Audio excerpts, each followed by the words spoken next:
हिंदुओं ने बड़े नेगेटिव कमेंट्स किए कि बहनों से शादी कर लेते हैं ये मोसले। ये क्या कर लेते हैं? बहनों से शादी।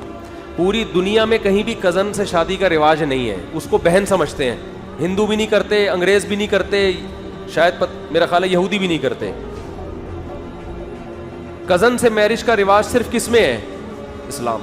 और ऐसा पक्का है कि इस्लाम ने जहां ये बताया ना कि किन किन औरतों से शादी तुम्हारे लिए हलाल है, तो कज़नों को अलग से हाईलाइट किया है। ए नबी, आपकी फूफी की बेटियां भी हलाल, आपके लिए चचा की बेटियां भी हलाल, आपके लिए खाला की बेटियां भी, और आपके लिए मामू की बेटियां भी क्या है? हलाल। मौलाना का ये बयान आपने सुन ही लिया होगा। दरअसल बयान से पहले कुछ बताना चाहेंगे। उन्नत किस्म का कोई भी बीज जब बार बार उगाया जाता है तो अगले कुछ साल बाद उसमें कई तरह की बीमारियां लगने लगती है। यानी फसलें पहले जैसी अच्छी पैदावार नहीं देती, इसमें चाहे गेहूं हो, धान हो या फिर भी कोई फसल हो। बीज चेंज करना पड़ता है। मसलन जरूरी नहीं कि बाप पहलवान हो तो बेटा भी पहलवान हो। तो अब जैसे आंख का काम है देखना, कान का काम है सुनना, ऐसे ही दिमाग का काम है सोचना। तो चलो सोचते हैं। नमस्कार दोस्तों, रंग दे बसंती देखना शुरू कर चुके हैं आप। मैं हूं राजीव चौधरी। अभी आपने पाकिस्तान के मुफ्ती तारिक मसूद का चचेरी ममेरी फुफेरी बहन से जायज शादी, उसके फायदे का वीडियो देखा होगा। तो बाज बात कॉन्सेग्यूनियस विवाह की और पाकिस्तानी आपसी निकाह की सबूतों के साथ, साक्ष्य के साथ, फैक्ट्स के साथ शुरू करते हैं आज का प्रोग्राम। ये साल था 2016 और महीना था जुलाई का। जगह थी चीन, अफगानिस्तान, किर्गिस्तान, उज्बेकिस्तान के बीचों बीच बसा मध्य एशिया का सबसे गरीब मुस्लिम देश ताजिकिस्तान। ऐसा दुर्लभ ही होता है कि इस देश की कोई घटना सारी दुनिया में चर्चा का विषय बन जाए, लेकिन उस दौरान यहाँ की संसद का एक फैसला अंतर्राष्ट्रीय सुर्खी बन गया। ये फैसला था देश में कॉन्सेग्यूनियस विवाह यानी आपसी रक्त संबंधी विवाह पर प्रतिबंध लगाना, जो कि मुस्लिम देशों में या मुस्लिम समाज में एक आम बात है।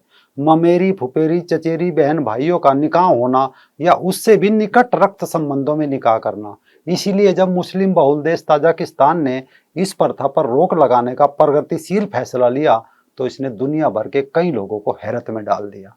इससे अनेकों मुस्लिम देशों के मुल्ला मौलाना नाराज हो चले, लेकिन चिकित्सा विज्ञान को समझने वाले जानकार सामने आए और बोले कॉन्सेग्यूनियस निकाह को मजहबी नजरिए से नहीं बल्कि आधुनिक और चिकित्सा के नजरिए से देखा परखा जाना चाहिए। अब इस पर दुनिया के अन्य देशों को तो छोड़ ही दीजिए, सबसे अधिक हलचल मची हमारे पड़ोसी पाकिस्तान के अंदर, क्योंकि पाकिस्तान के अंदर तो 75% पाकिस्तानी अपने घर परिवार में ही निकाह करते हैं, यानी भाई ही अपनी बहनों के पति है। और पाकिस्तान में इस तरह भाई बहनों के बीच निकाह होना कोई बड़ी बात नहीं है। ये बहनें चाचा, मामा, फूफा आदि की बेटियां होती है, जैसा कि अभी आपने वीडियो में देखा, जैसे मुफ्ती तारिक मसूद बता रहे थे। अब सवाल ये है कि अगर इस्लामिक मौलाना मानते हैं कि चचेरी ममेरी बहनों से शादी होना हलाल है, तो फिर ताजिकिस्तान जैसे मुस्लिम देश ने इसे हराम कहकर बैन क्यों किया? दरअसल ताजिकिस्तान ने यह फैसला लेते हुए माना कि रक्त संबंधी विवाह में पैदा होने वाले बच्चों में आनुवांशिक रोग होने की संभावनाएं ज्यादा होती है। वहां के स्वास्थ्य विभाग ने 25,000 से ज्यादा बीमार, कमजोर, रोगी बच्चों की बीमारी का अध्ययन करने के बाद बताया कि इनमें से लगभग 35% बच्चे ऐसे हैं जो रक्त संबंधी विवाह से पैदा हुए हैं। यानी ताजिकिस्तान में डॉक्टर्स ने साफ कर दिया कि रक्त संबंधी निकाह से पैदा होने वाले बच्चों में आनुवांशिक रोग होते रहते हैं। लेकिन ये चर्चा कभी भी इतने व्यापक स्तर पर नहीं हुई थी तो इस तरह के निकाह पर प्रतिबंध लग सके।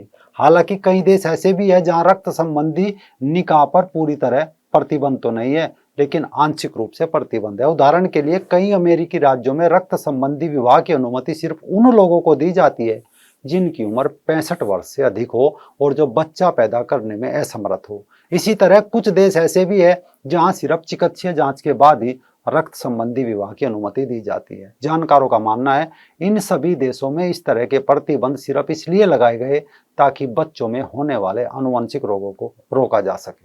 अब भले ही पाकिस्तानी मुफ्ती से इस्लाम का अभिन्न हिस्सा बता रहा हो, लेकिन आंकड़े तो कुछ और ही कह रहे हैं। दरअसल ब्रिटेन में पैदा होने वाले बच्चों में पाकिस्तानी मूल के 3% बच्चे होते हैं, लेकिन आनुवंशिक रोग से पीड़ित ब्रिटेन के कुल बच्चों में 13% पाकिस्तान मूल के होते हैं। द गार्जियन की एक रिपोर्ट बताती है कि ब्रैडफोर्ड की कुल आबादी में लगभग 17% आबादी पाकिस्तानी मुल्लाओं की है। इन लोगों में से 75% लोग अपने ही समुदाय में चचेरे ममेरे भाई बहनों में शादी करते हैं। तो अध्ययन में सामने आया कि यहाँ रहने वाले बच्चों में कई आनुवांशिक रोगों के शिकार हैं और इसका मुख्य कारण है रक्त संबंधी विवाह। ऐसा ही मामला है पाकिस्तान की 15 साल की सबा तारिक अहमद का। वो दुर्लभ विल्सन बीमारी से पीड़ित है और उसका जसलोक अस्पताल में इलाज चल रहा है। लड़की को विल्सन्स डिजीज करके बीमारी है, जो एक जेनेटिक बीमारी होती है और ये ज्यादातर उनमें देखी जाती है जहां रिश्तों में शादियां होती हैं। ऐसा नहीं है कि ये शोध केवल ब्रिटेन के ब्रेडफोर्ड में हुआ। आंध्र प्रदेश की रहने वाली बिंदु शाह ने भी इस विषय पर दिल्ली विश्वविद्यालय से शोध किया। हालांकि हमारे ऋषि मुनि को छोड़ दे तो भारत में अब तक ऐसे शोध ना के बराबर हुए जिनमें रक्त संबंधी विवाह उनके कारण होने वाले आनुवांशिक रोगों को साथ में परखा गया हो। तो रक्त संबंधी विवाह पर शोध करने वाली बिंदु शाह शायद पहली भारतीय है। बिंदु ने 200 ऐसे परिवारों का अध्ययन किया और अध्ययन में सामने आया कि जिन्होंने रक्त संबंधी विवाह किया था, इनमें से 97 परिवारों के बच्चे आनुवंशिक रोग से पीड़ित पाए गए थे। बिंदु ने अपने शोध में बताया था कि जब कोई भी व्यक्ति अपने रक्त संबंधियों से शादी करता है तो उनके कई जीन एक समान होते हैं। इस स्थिति में यदि उनके जीन में कोई विकार हो तो उनके साथ होने वाले बच्चों में ऐसे विकृत जीन की 2 प्रतियां पहुंच जाती है। यही रोग का कारण बनता है। जबकि समुदाय के बाहर शादी होने पर जीन का दायरा बढ़ जाता है, इसीलिए किसी विकृत जीन के बच्चों तक पहुंचने की संभावनाएं काफी कम हो जाती है। तो जब ताजिकिस्तान ने फैसला लेते हुए अल्लाह और पैगंबर का फरमान ठुकराया तो इस फैसले का विरोध करने वाले मुल्ला खड़े हो गए। उनकी मांग थी कि या तो फैसला वापस लिया जाए या फिर इस तथ्य को पुष्टि के लिए अधिक से अधिक आंकड़े प्रस्तुत किए जाए। जब ताजिकिस्तान में विवाद जोरों पर था, उसी दौरान बीबीसी पर एक पाकिस्तानी लड़की की डॉक्यूमेंट्री आई। नाम था should I marry my cousin. Hindi में बोले तो क्या मुझे अपने कजिन से शादी करनी चाहिए। इसमें एक ब्रिटिश पाकिस्तानी लड़की की कहानी है जो अपनी शादी को लेकर उहापोह में है। वो इस सवाल से जूझती है कि क्या कजन से शादी करनी चाहिए। वो कहती है, मैं हिबा हूँ, 18 साल की ब्रितानी पाकिस्तानी लड़की। किसी भी युवा लड़की की तरह मैंने भी शादी के बारे में सोचना शुरू कर दिया, लेकिन मेरे आसपास रहने वाले ब्रिटिश पाकिस्तानी 70% युवा अपने चचेरे भाई बहनों से शादी करते हैं। इनमें मेरे दादा दादी भी शामिल है। लेकिन क्या अगर मैं ऐसा करने से इनकार कर दूं तो क्या ये मेरा पागलपन होगा या मुझे इस परंपरा से छुटकारा पा लेना चाहिए। दरअसल हिबा की ये कहानी उन पाकिस्तानी सेलिब्रिटीज को आईना दिखा रही थी जिसमें पाकिस्तानी एक्टर बाबर खान ने 2015 में अपनी चचेरी बहन बिस्मा खान से शादी की थी जो 9वीं क्लास में पढ़ रही थी। गायक नुसरत फतेह अली खान ने अपनी चचेरी बहन नाहिद से शादी की थी। पाकिस्तानी क्रिकेटर सईद अनवर ने अपनी कजर सिस्टर लुबना से शादी की थी। क्रिकेटर शाहिद अफरीदी ने अपने चचेरी बहन से शादी की है। और भी न जाने कितने नाम है, क्योंकि इसी दौरान खबर भी खूब चली कि 75% पाकिस्तानी अपने ही घर परिवार में शादी करते हैं। लेकिन इसके बाद पाकिस्तान से एक खबर भी आई कि भाई बहनों से शादी के कारण पाकिस्तान में जो नए बच्चे पैदा हो रहे हैं वे अजीब अजीब बीमारियों का शिकार हो रहे हैं।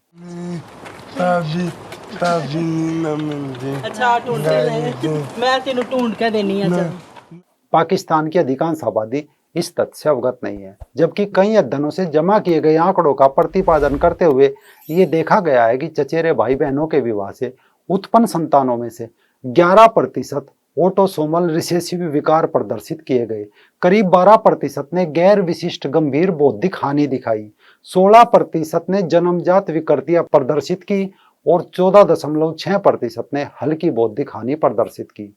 इसके बाद जर्मनी के समाचार DW न्यूज ने भी पाकिस्तान के उन लोगों पर एक विस्तृत रिपोर्ट तैयार की जो निकाह की इस परंपरा से बंधे हुए हैं। इस इंटरव्यू में लोगों ने अपने निजी अनुभव बांटे और बताया कि उनके परिवारों ने न जाने कहां से अजीब अजीब बीमारियां घर कर रही है, जिसमें हेपेटाइटिस बी और तपेदिक यानी टीबी तो आम बात है। जब ये खबर बनी तो यूरोप के कई देशों में रक्त संबंधी आपसी विवाह पर रोक लगा दी गई।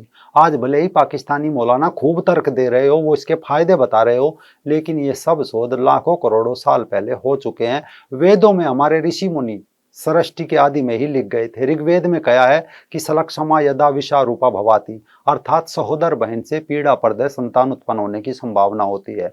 दूसरा, एक ही परिवार गोत्र में विवाह भारतीय हिंदू संस्कृति में हमेशा एक विवाद और एक विवाद का विषय रहा है। अंग्रेजी और उर्दू अरबी दिमाग से सनी मीडिया इसे प्रेम पर पहरा खाप के फरमान के तौर पर पेश करती रही, जिस कारण आज नई और पुरानी पीढ़ी के बीच टकराव का कारण बना है। जबकि सामाजिक और वैदिक दृष्टि से सगोत्र व रक्त संबंधी विवाह अनुचित है। हरियाणा, पंजाब, राजस्थान, पश्चिमी उत्तर प्रदेश में अनेकों जगह आज भी केवल माता पिता का नहीं, अगर दादी भी एक गोत्र की है तो भी विवाह नहीं होते।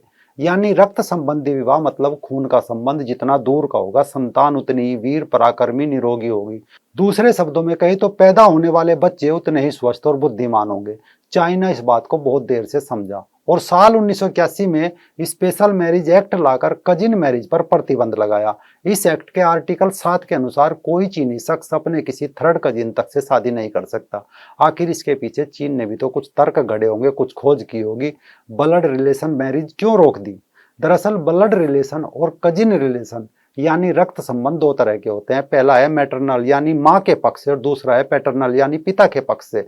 जब हम हिंदी और उर्दू में बात करते हैं तो चचेरा, ममेरा, फुफेरा, मौसेरा भाई बहन बोलते हैं, लेकिन अंग्रेजी में इन सारे संबोधनों के लिए एक ही शब्द है, वो है कजिन। इस लिहाज से कजिन मैरिज का मतलब ऐसे लोगों के बीच विवाह जो माँ या पिता के पक्ष या भाई बहन लगते हो। अब मुस्लिमों के अपने पर्सनल लॉ बोर्ड के मुताबिक फर्स्ट कजिन से शादी की स्वीकार्यता है, ये कानूनी रूप से भी मान्य है। हिंदुओं में ऐसे विवाह सामाजिक और कानूनी तौर पर गैर कानूनी है। जहां तक ये सब कानूनी भी है, वहां के बच्चे ऐसा कर रहे हैं, तो अब फैसला लोगों के ऊपर है, वो क्या सोचते हैं कमेंट बॉक्स में अपनी राय जरूर दें।